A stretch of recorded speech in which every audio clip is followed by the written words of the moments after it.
ఒక 6 months రాసాను screen play, అయిపోయింది, తెల్లగొచ్చినంత అయిపోయింది. కూర్చొని మౌలి కనిపించాడు, అక్షయ్ కలవటానికి వచ్చిన మౌలి ఉండే ఫ్లాట్లో. మా అన్న ఎప్పటి నుంచో చెప్పాడు, నీ దగ్గర టీనేజ్ లవ్ స్టోరీ ఉందిగా మౌలితో చేయి, 90s చేసాడు, 10th చేసాడు, మళ్ళీ వెంటనే ఇంటర్ అంటే బాగోదేమో. కానీ మనోడు మరీ సన్నగా అయిపోయాడు, పర్ఫెక్ట్ అనిపించింది లుక్కి.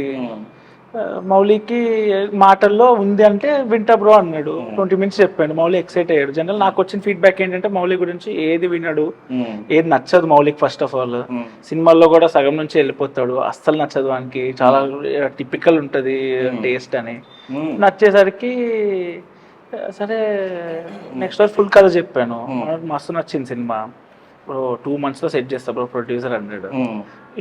1 year నుంచి ఉన్నాము, ఏం అవ్వట్లేదు.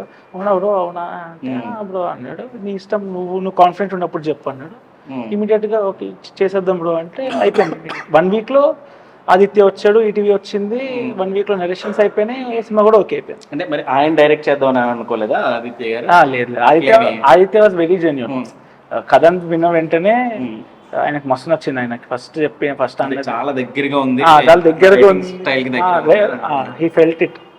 మన ఇద్దరం, నేను సినిమాలో వాయిస్ ఓవర్ స్టార్ట్ అయ్యేది, ఈ సినిమా స్టార్ట్ అయ్యేది లవ్ స్టోరీలు చెప్పాలంటే 2 భాగాలుగా చెప్పొచ్చు. జియో సిమ్ వచ్చాక, జియో సిమ్ రాకముందు. ఈ స్టోరీ స్టార్ట్ అయ్యి జియో సిమ్ రాకముందు 2015.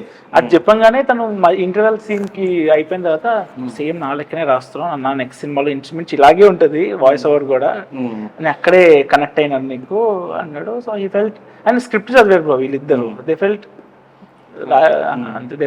హ్యాపీ. ఇంకెప్పుడు